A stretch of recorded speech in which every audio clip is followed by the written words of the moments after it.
ছয়টা এমন আলামত বলবো যে ছয়টার পরে নবীজি বলছেন প্রস্তুতি নিয়ে নাও, আর দেরি করার সময় নাই। কয়টা?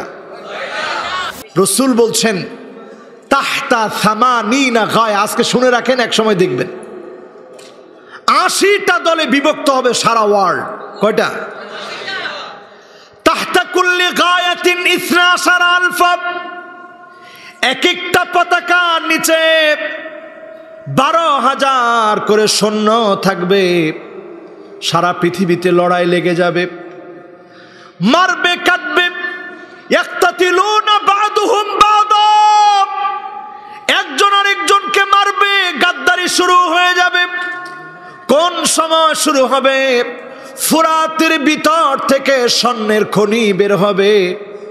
যুবকেরা সার্চ করে দেখবেন, ফুরাতের ভিতর থেকে নুরি নুরি স্বর্ণ এখন বের হচ্ছে। আলামত বলতেছে স্বর্ণের খনি বের হওয়ার সময় আসতেছে। স্বর্ণের খনি বের হলে ফুরাতের দিকে এখন যেতে দেওয়া হয় না, পাহারা বসা দেওয়া হয়েছে। ছয়টা এমন আলামত বলবো যে ছয়টার পরে নবীজি বলছেন প্রস্তুতি নিয়ে নাও, আর দেরি করার সময় নাই। কয়টা? যে ছয়টার পরে আল্লাহর হাবিব বলছে প্রস্তুতি নিয়ে নাও। বুখারীর বর্ণনা, সরাসরি বুখারীর হাদিস। উউদুদ সিত্তান বাইনা ইয়াদাইস সাআব। আল্লাহর হাবিব বলেন ছয়টা বিষয়ের পরে আর দেরি করার সময় নাই, প্রস্তুতি নিয়ে নিবা। 1 নম্বরে মৌতি। আমি নবী দুনিয়া থেকে বিদায় নেব। আজকে যতজন এখানে বসা আছি, নবীজিকে একজনও আমরা দেখি নাই। আল্লাহ নবী আমাকে আপনাকে দেখে নাই, কিন্তু নবী আমাকে আপনাকে কত ভালোবেসেছেন। আম্মা জান হযরত আয়েশা বলেন, আজিজুন কাজিজিল মিরজাল। ফুটন্ত পানি গুলা যেমন টকবক করে ফোটে, আল্লাহর নবীর ভিতর থেকে টকবক টকবক করে আওয়াজ আসতো। আমি আমার কানটাকে হুজুরের জবানের সামনে নিয়ে যেতাম। যখনই জবানের সামনে নিয়ে যেতাম, আমি শুনতাম আল্লাহর হাবিব কাঁদতেছে আর বলতেছে, আল্লাহুম্মা উম্মতি, আল্লাহুম্মা উম্মতি। নবী আমাকে আপনাকে দেখে নাই, কিন্তু কি পরিমাণ মহব্বত দিয়ে গেছে। সিজদার মধ্যে টকবক করে পানি ফুটলে যেমন আওয়াজ, এরকম আওয়াজ হতো নবীজির সিজদার ভিতরে। শুধু উম্মতের জন্য নবী কাঁদতেন। সে উম্মতের আজকে এখানে বসা আছি, যদি একটু আল্লাহর হাবিবের মহব্বত থাকে, ভিতরে যদি মহব্বত জাগ্রত করতে পারেন, একটা লোকও বেনামাজি থাকতে পারে না। ঠিক কিনা বলেন? 2 নম্বরে সুম্মা ফাতহু বাইতুল মুকাদ্দাস। বাইতুল মুকাদ্দাস বিজয় হবে, আল্লাহর হাবিব বলছেন। এই বিজয়ের পরে প্রস্তুত থেকো। সালাউদ্দিন আইয়ুবী বাইতুল মুকাদ্দাস বিজয় করেছিলেন। ক্রুসেডারদের বিরুদ্ধে লড়াই করে বাইতুল মুকাদ্দাস বিজয় করেছিলেন সালাউদ্দিন আইয়ুবী রহমতুল্লাহি আলাইহি। তিনি বলে গিয়েছিলেন 3টা সময়ে বাইতুল মুকাদ্দাস আর মুসলমানের হাতে থাকবে না। আর এই 3টা বিষয় যদি না আসে, বাইতুল মুকাদ্দাস কেউ ছিনিয়ে নিতে পারবে না। 1 নাম্বার বলেছিলেন, মুসলমান যদি ক্ষমতা লোভী না হয়, বাইতুল মুকাদ্দাসকে কেউ ছিনিয়ে নিতে পারবে না। জোরে কোন আল্লাহু আকবার। এখন মুসলমানদের মধ্যে ক্ষমতার লোভ আছে না নাই? 2 নাম্বার সালাউদ্দিন আইয়ুবী তিনি বলেছিলেন, মুসলমান যতদিন চরিত্রবান থাকবে, বাইতুল মুকাদ্দাস ছিনিয়ে নিতে পারবে না। আজ মুসলমানের চরিত্র নাই। 3 নাম্বার তিনি বলেছিলেন, বাইতুল মুকাদ্দাস ছিনিয়ে নিতে পারবে না মুসলমান যতদিন মাদকাসক্ত না হবে। আজ মুসলমান দেশের সব বড় বড় দেশগুলোর দিকে তাকায় দেখেন ওপেন মদ চলতেছে, ঠিক কিনা বলেন? দোকানে দোকানে মদ চলছে, মুদি দোকানের ভিতরে মদ চলছে। আলামতগুলা বলছে কিয়ামতের সময়টা একেবারে সন্নিকটে, প্রস্তুতি নেওয়ার সময় চলে এসেছে, ঠিক কিনা বলেন? 3 নম্বরে আল্লাহর হাবিব বললেন সুম্মা মাউতানুন ইয়াখুযু ফীকুম কাকুআসিল গনাম। ঠান্ডা জনিত মহামারী শুরু হয়ে যাবে। ও মুসলমান, চিন্তা করে বলেন, কিছুদিন আগে সারা দুনিয়াতে মহামারী দেখা দিয়েছিল। ঠান্ডা জনিত মহামারীর নাম কি? আপনাদের মনে খুব কষ্ট হয়ে যাচ্ছে? সবাই আছেন তো ইনশাল্লাহ? শেষ, আমিও আর বেশিক্ষণ না, 10 মিনিট একটু আপনাদেরকে কষ্ট দিব, এরপরে বিদায় নিব ইনশাআল্লাহ। এই 10টা মিনিট একটু শেষের কথাগুলো শোনেন, না হলে আয়াতের পূর্ণ তাফসীর আমি আপনাদেরকে বুঝাইতে সক্ষম হলাম না, এটা মনে হবে। একেবারে শেষ সময়ে সুম্মা মাউতানুন ইয়াখুযু ফীকুম কাকুআসিল গনাম। আল্লাহর হাবিব বললেন এমন একটা সময় আসবে, ঠান্ডা জনিত মহামারী মাউতান হয়ে যাবে, পৃথিবীটাকে মৃত্যুপুরী বানায় দিবে। লক্ষ লক্ষ মানুষ করোনার কারণে মারা গেছে, ঠিক কিনা বলে? সারা দুনিয়া তটস্থ হয়েছে। আমার মসজিদে জুমা বারে হাজার হাজার মুসল্লি হয়। করোনার সময় মুসল্লি ছিল 10 জন। কয়জন? কি জুমার নামাজ পড়াবো? নামাজে গেছি, এরকম মিম্বারের মধ্যে বসে বসে শুধু কাঁদছি আর চিন্তা করছি, আল্লাহ এই তো মনে হয় তোমার আযাব, কিয়ামত শুরু হয়ে গেছে, আল্লাহ তুমি হেফাজত করো। যখন মসজিদ থেকে বের হয়েছি, অসংখ্য আল্লাহর গোলাম দাঁড়ায় আছে, নামাজ পড়তে পারে নাই, মসজিদে ঢুকতে পারে না, কান্নায় ভেঙে পড়েছে আর বলেছে, হুজুর এই তো মনে হচ্ছে কিয়ামত চলে এসেছে। আল্লাহ পাক ঠিকই আমার দেশে সহজ করে দিলেন। ভারতীয় ভেরিয়েন্ট এসেছিল, ভারতের লাশগুলা নদীর মধ্যে ফেলে দিয়েছে, পানির মধ্যে ভাসায় দিয়েছে। একই আযাব আমার দেশে এসেছিল, যিনি দয়া করে হেফাজত করেছেন তিনি কে?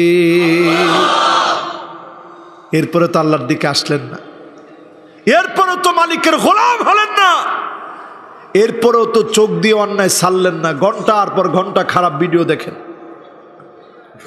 আল্লাহ পাক যদি নিয়ম বেঁধে দিতেন, এই পরিমাণ গান শুনলে তোর কানটা অকেজ হয়ে যাবে,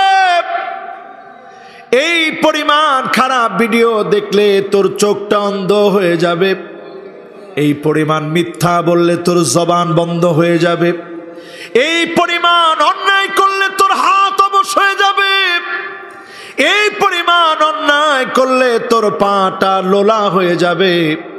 আমার মনে হয় অধিকাংশ মানুষ লোলা হয়ে যেতাম, হাত অবশ হয়ে যেত, জবান বন্ধ হয়ে যেত, চক্ষুটা অন্ধ হয়ে যেত, আমাদের কানটা বধির হয়ে যেত। যিনি সুযোগ দিয়েছেন, ছাড় দিচ্ছেন, তিনি কে? 3 নম্বরে ছিলাম। এরপর 4 নাম্বার প্রস্তুতি নিতে হবে। কখন?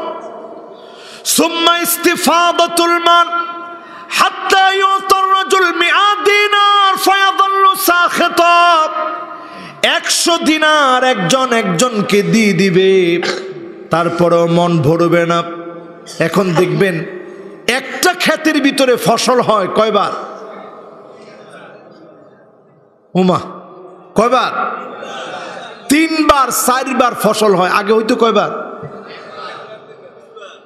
1 বার 2 বার ফসল হইতো, সেটা 3 বার 4 বার হয়েছে। কি পরিমাণ রিজিক আল্লাহ বাড়ায় দিচ্ছেন, সেই পরিমাণ শুকরিয়া আল্লাহর গোলামের আল্লাহর কোনো দিনের জন্য আদায় করে নাই, ঠিক কিনা বলে? 5 নম্বরে আল্লাহর হাবিব বলেন সুম্মা ফিতনাতুন, এমন ফিতনা আসবে, আরবের ঘরে ঘরে ঢুকবে। লা ইয়াবকা বাইতুন মিনাল আরাব ইল্লা দাখালাতুহু, একটা ঘরও বাকি থাকবে না আরবের, প্রত্যেকটা ঘরে ঘরে ফিতনা ঢুকে যাবে। যে আরব ছিল, সৌদি আরবের কথা বলি, রক্ষণশীল সৌদির ভিতরে নারীরা কত বেশি ঘরের মধ্যে ছিল, পর্দার ভিতরে ছিল। এখন তাকায় দেখেন দোকানে দোকানে নারী কর্মী রাখতে হবে, ঠিক কিনা বলে? ড্রাইভিং লাইসেন্স দিয়ে দিছে, সব দিস। নতুন একটা বিবাহ আসছে, অনেকে হয়তো জানেন অনেকে জানেন না। বিবাহের নাম দিয়েছে নিকাহে মিসিয়ার। মিসিয়ার, নিকাহে মিসিয়ার মানে হচ্ছে টাকার বিনিময় বিবাহ। মহিলা তার অ্যাড্রেস দিয়ে রাখবে ইউটিউবে, দিয়ে রাখবে ফেসবুকে, দিয়ে রাখবে টুইটারে, দিয়ে রাখবে ইনস্টাগ্রামে, সব জায়গায় থাকবে যে আমি অমুক, আমি লম্বা এতটুক, ওজন এতটুক, দেখতে এমন, আমি আপনাকে বিয়ে করব আমার টাকা দিয়ে, যতদিন আমার ভালো লাগবে আমি আপনার সঙ্গে আছি, যদি বনিবনা না হয় আপনার সঙ্গে নাই। এই বিবাহের নাম তারা দিয়েছে নিকাহে মিসিয়ার। এই ফিতনাও এখন ঘরে ঘরে চলতেছে, জোরে কোন নাউজুবিল্লাহ। এটা পঞ্চম নাম্বার। রসুল বলছেন এরকম ফিতনা আসলে প্রস্তুত হয়ে যেও কিয়ামতের জন্য। এবার শেষ, ষষ্ঠ নাম্বার। আল্লাহর হাবিব বলেন শোনো, ষষ্ঠ নম্বরে সুম্মা হুদনাতুন তাকুনু বাইনাকুম ওয়া বাইনা বানিল আসফার ফায়াগদিরুন, তোমাদের মাঝে আর খ্রিস্টানদের মাঝে একটা চুক্তি হবে। কোন খ্রিস্টান? অর্থোডক্স খ্রিস্টান। পৃথিবীর ভিতরে দুই ধরনের খ্রিস্টান আছে, একটা ক্যাথলিক, একটা অর্থোডক্স। রসুল বলছেন অর্থোডক্স খ্রিস্টানদের সঙ্গে তোমাদের একটা চুক্তি হবে। ফায়াকদিরুন, 1450 বছর আগে আল্লাহর হাবিব বলে গেছেন বেশি দিন টিকবে না, তোমাদের চুক্তি ভঙ্গ হয়ে যাবে। নতুন করে এখন চুক্তি হচ্ছে রাশিয়ার সঙ্গে। বাইজেন্টাইন সম্রাটদের সময়ে যখন আজকের ইস্তাম্বুল, কনস্টান্টিনোপল খ্রিস্টানদের হাতে ছিল, এটা ছিল অর্থোডক্স খ্রিস্টানদের রাজসভা। এই জায়গাটা মুসলমান দখল করে নেয় মুহাম্মদ আল ফাতেহের নেতৃত্বে। এই জায়গাটা বিজয় হয়, মুসলমান বিজয় অর্জন করে। আজকের এই জায়গা নাম হচ্ছে ইস্তাম্বুল। কি নাম? এই জায়গার খ্রিস্টানরা চলে যায় রাশিয়ায়। আজ রাশিয়ার সঙ্গে চুক্তি হচ্ছে, সিরিয়ার চুক্তি হয়েছে, পাকিস্তানের চুক্তি হয়েছে। সারা ওয়ার্ল্ডের ভিতরে এখন দুইটা বলয় চলছে। আমি সেপ্টেম্বরে উজবেকিস্তানে যখন ছিলাম তখন এই সারা দুনিয়ার সব রাশিয়া বলয়ের দেশগুলো সব এক হয়েছে। গিয়েছে তুরস্ক, গিয়েছে রাশিয়া, গিয়েছে চীন, গিয়েছে পাকিস্তান, গিয়েছে ইন্ডিয়া। সারা ওয়ার্ল্ডের সব শক্তিশালী দেশগুলো, তুর্কিমিনিস্তান, কিরগিজিস্তান, উজবেকিস্তান সব একত্রিত হয়ে বসছে। চীনও বসছে, সব প্রেসিডেন্টরা একত্রিত বসছে। তাদের কাজ হচ্ছে পৃথিবীর ভিতরে একটা বিশ্বযুদ্ধ লাগানো। একটা রাশিয়ার বলয়, একটা আমেরিকার বলয়। শুরু হয়েছে রাশিয়ার ইউক্রেন যুদ্ধ দিয়ে। রসুলের ভবিষ্যৎবাণী অনুযায়ী পৃথিবীর ভিতরে তৃতীয় বিশ্বযুদ্ধের দামামা শুধু বাজার বাকি আছে। এরপরে কেমন সময় আসবে আল্লাহর হাবিব বলেন শুনে রাখো, তাহতা সামানিনা গায়াব। এগুলো বুখারীর হাদিস বলতেছে। হুজুর এই ওয়াজটা আজকে কেন করলেন? কারণ রসুল বলছেন কিয়ামত তখন হবে মাইক থেকে যখন দাজ্জালের কথা, কিয়ামতের কথা উঠে যাবে। আপনারা এই এলাকার ভিতরে ওয়াজ শুনছেন না হইলেও 50টা, কয়টা ওয়াজের ভিতরে কিয়ামতের কথা শুনছেন? কথা কন না। একটা ওয়াজের ভিতরেও সবাই চিন্তা করতেছি আরো কিয়ামত, আরো 100, 200, 300 বছর পরে আইবা। আমরা কি পাগল নি? কিয়ামতের কথা কি লেখো? কিন্তু আমি যেন দেখতেছি কিয়ামত। ওয়ালাইকুম আসসালাম। হ্যাঁ, মাশাআল্লাহ, লিল্লাহে তাকবীর। একবারে ঠিক কথা বলছি। হ্যাঁ, এগুলা বলতে হবে। মাইক থেকে কিয়ামতের কথা উঠে যাবে। যে কয়েকজন বলবে তাদের কাছ থেকে গিয়ে গিয়ে শুনবেন, আমানত মনে করবেন, গনিমত মনে করবেন। আল্লাহর কসম, আপনারে বলে বোঝানো যাবে না। করোনার আসার আগে 7 বছর আগে আমি একটা মাহফিল করেছিলাম যশোর কেশবপুরে। আপনারা সার্চ দিয়ে দেখবেন।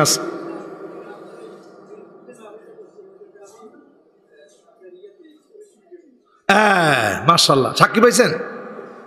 সাক্ষী পাইছেন একজন? একটু কম, জি জোরে কম। 7 বছর আগে, 1 বছর 2 বছর নয়, 7 বছর আগে আমি বলেছিলাম পৃথিবীর ভিতরে ভাইরাস আসতেছে, লক্ষ লক্ষ মানুষ মারা যাবে। এই হাদিসটা বলছিলাম। যে হাদিসটা আজকে বলতেছি, এই হাদিসটা বলে 7 বছর আগে বলেছিলাম এমন ভাইরাস আসতেছে, ঠান্ডা জনিত ভাইরাস। তখন মানুষকে কি কয়, হুজুর কি ভাইরাস আসবে 7 বছর আগের? সেই সময় যখন ভাইরাসের কথা বলছি কেউ বিশ্বাসই করে নাই। কিন্তু চিন্তা করেন, এখন কি এটা বিশ্বাস করার লাগবে? আমি বলার আগে আপনারা নাম কোন করোনা ভাইরাসের একটা দোয়া সবার ঠোঁটে ঠোঁটে মুখস্থ। দোয়াটা কি?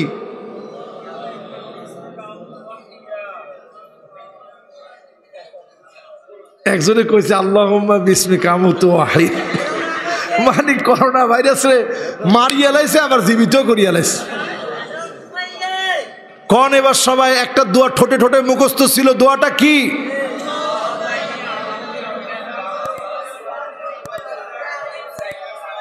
মাশাআল্লাহ। ওই দিন এক জায়গায় জিজ্ঞেসি দোয়াটা কোন, কয় আল্লাহুম্মা নাউযু বিকা মিনাল খুবসি ওয়াল খাবাইস। আমি কই আল্লাহ, এই যদি হয় আমাদের অবস্থা, করোনা ভাইরাসে অলরেডি টয়লেটে দিয়ে দিস। এই নি কারবার। কত নাম্বার? 2 জন যুবক উঠছে, যদি ওনারা বসে যায় আমি খুব খুশি হব, একবারে শেষ। মাশাআল্লাহ। একজনটা কয় কিরে ববিনি? মাশাআল্লাহ, দেখছেন? আর বন্ধুর কি টান দেখেন, একজন আসছে আরেকজনও চলে আসছে। লিল্লাহে তাকবীর। একেবারে শেষ। রাসূল বলছেন তাহতা সামানিনা গায়া। আজকে শুনে রাখেন, এক সময় দেখবেন 80টা দলে বিভক্ত হবে সারা ওয়ার্ল্ড। কয়টা? তাহতা কুল্লি গায়াতিন 12,000। এক একটা পতাকার নিচে 12,000 করে সৈন্য থাকবে। সারা পৃথিবীতে লড়াই লেগে যাবে, মারবে কাটবে। ইয়াকতাতিলুনা বা'দুহুম বা'দা। একজন আরেকজনকে মারবে, গাদ্দারি শুরু হয়ে যাবে। কোন সময় শুরু হবে? ফুরাতের ভিতর থেকে স্বর্ণের খনি বের হবে। ও আমার ভাইয়েরা, আজকে সার্চ দিয়ে দেখবেন, যুবকেরা সার্চ করে দেখবেন, ফুরাতের ভিতর থেকে নুরি নুরি স্বর্ণ এখন বের হচ্ছে। আলামত বলতেছে স্বর্ণের খনি বের হওয়ার সময় আসতেছে। স্বর্ণের খনি বের হলে ফুরাতের দিকে এখন যেতে দেওয়া হয় না, পাহারা বসা দেওয়া হয়েছে। স্বর্ণের খনি বের হবে, সারা দুনিয়া লড়বে। এমন লড়াই লেগে যাবে, 100 জনের ভিতরে 1 জন আর 2 জন না, 99 জন লোক মারা যাবে। বাঁচবে কয়জন? যে একজন বাঁচবে সে মনে করবে আরে আমি একলাই মনে বেঁচে আছি, সব মরে শেষ। এরপরে পৃথিবীর ভিতরে এমন সময় আসবে, অ্যাটমিক পাওয়ারগুলোর বিস্ফোরণের কারণে সূর্য ঢাকা পড়ে যাবে। সূর্য ঢাকা পড়ে গিয়ে 40 দিন পর্যন্ত অন্ধকার হয়ে যাবে, আলো পৌঁছাবে না। সারা পৃথিবীর হিন্দু, বৌদ্ধ, খ্রিস্টান সবাই মিলে চিৎকার করে বলবে রব্বানা কশিফ আন্নাল আযাব। ও আমার আল্লাহ, আযাব থেকে আপনি বাঁচান, গজব থেকে বাঁচান। বারবার ফরিয়াদ করবে। আজকে যদি বুঝে তওবা করতে পারেন, যিনি হেফাজত করবেন তিনি কে? এরপরে আসবে রমজান মাস। এমন অবস্থা হবে, বিকট আওয়াজ হবে, সারা দুনিয়া শুনবে সে আওয়াজ। 70,000 মানুষের কানের পর্দা ফেটে যাবে, 70,000 মানুষ অন্ধ হয়ে যাবে, 70,000 মানুষ বোবা হয়ে যাবে। শুধু বাঁচবে সে যে সিজদায় পড়ে পড়ে আল্লাহর কাছে কাঁদবে। কোন সিজদা দিবেন আল্লাহরে? সবাই বলেন দিবেন, মন খুলে বলেন দিবেন। কবে থেকে? মাশাআল্লাহ। অনেকে কয় হুজুর কালকে থেকে। এটা দাজ্জালের প্রথম একটা হাতিয়ার। কালকে কস না, এই কালকে কালকে করতে করতে দাজ্জাল আসবে, 40 দিন পৃথিবীতে থাকবে। প্রথম দিনটা হবে 360 দিনের সমান, দ্বিতীয় দিনটা হবে 1 মাসের সমান, তৃতীয় দিনটা হবে 1 সপ্তাহের সমান। সাহাবীরা প্রশ্ন করলো, ওগো নবীজি, এই সময় নামাজ পড়বো কেমনে? আল্লাহর হাবিব বললেন, সময় নির্ধারণ করে করে নামাজ পড়তে হবে, তারপরেও নামাজ ছেড়ে দেওয়া যাবে। এখন চিন্তা করেন, যারা দাজ্জালের ফিতনার ভিতরে আছেন, নেট চালান 5 ঘন্টার অধিক সময়। নেট মানে কি? কথা করে, নেট মানে কি? জাল, জাল। নেট মানে কি? দাজ্জালের জালের ভিতরে পা দিয়ে আছেন। এখন দেখবেন ছোট ছোট ছোট ছোট ক্লিপ ক্লিপ ভিডিও আছে। ঢুকছেন একজন হুজুরের ওয়াজের ভিতরে, টান দিছেন, একটু পরে খারাপ ভিডিও চলে আসতেছে। স্কিপ করে যখন আপনি চলে আসতে পারবেন, আপনি বুঝবেন আপনি মুমিনের পরিচয় দিয়েছেন। ঠিক কিনা বলেন? মা হাকা ফি সাদরিক, অন্তরের ভিতরে জ্বালা তৈরি করতে হবে। আর খারাপ ভিডিও দেখিস না, আর গানের দিকে যাব না। অন্তরকে এটা বলে অন্তরের গুনাহগুলো মুক্তির জন্য আল্লাহর কাছে কাঁদতে হবে। এক একটা বার আপনি যদি তওবা করেন, এমন হতে পারে আপনার তওবার কারণে গোটা জাতিকে যিনি মাফ করে দিবেন তিনি কে? আল্লাহ। এজন্য আমরা তওবা করতে রাজি আছি তো ইনশাআল্লাহ? আজকের এই মাহফিল থেকে গুনাহ মাফের জন্য তওবা করতে রাজি আছি তো ইনশাআল্লাহ? সমস্ত তওবার সেরা তওবা সাইয়্যিদুল ইস্তিগফার। সকলে আমরা ঠোঁট মিলিয়ে পড়ব, আজকেই যদি আমার মৃত্যু হয়, যিনি গুনাহ মাফ করে দিবেন তিনি কে? সবাই পড়েন, আল্লাহুম্মা আনতা রাব্বি লা ইলাহা ইল্লা আনতা খলাকতানি ওয়া আনা আবদুক ওয়া আনা আলা আহদিকা ওয়া ওয়া'দিকা মাস্তাতাতু আউযু বিকা মিন শাররি মা সানাতু আবুউ লাকা বিনি'মাতিকা আলাইয়া ওয়া আবুউ বিযামবি ফাগফিরলি ফাইন্নাহু লা ইয়াগফিরুয যুনুবা ইল্লা আনতা। মাশাআল্লাহ। সবাই পড়ছেন? যাওয়ার সময় 2টা বিষয় নিয়ে যাবেন। ইন্নী উহিব্বুল্লাহ ওয়ার রাসূল, আল্লাহ আপনারে খুব ভালোবাসি। 2 নম্বরে আপনার রসুলরে ভালোবাসি। এই 2টা অস্ত্র হচ্ছে কিয়ামত থেকে বাঁচার অস্ত্র। অন্য কোনো অস্ত্র দিয়ে কোনো লাভ হবে না। ঈসা আলাইহিস সালাম শুধু দাজ্জালের সৈন্যর দিকে তাকাবে, 70,000 সৈন্য শুধু একজন একজন করে এরকম নজর দিবে। পানির মধ্যে একটু লবণ ছেড়ে দিলে দেখবেন নিচে যাওয়ার আগে গলে যায়। এরকম তাকায়া উপর থেকে নিচে তাকানোর আগে গলে যাবে। জোরে কোন আল্লাহু আকবার। এজন্য মুমিন যারা আল্লাহর দিকে আসেন, আর এদিক সেদিক ঘোরাফেরা করার সময় নেই। আল্লাহ আমাদের সকলকে আজকের এই মাহফিল থেকে কথাগুলোর উপরে আমল করে গুনাহমুক্ত জীবন যাপনের তৌফিক আল্লাহ দান করুক। পড়ি আমিন।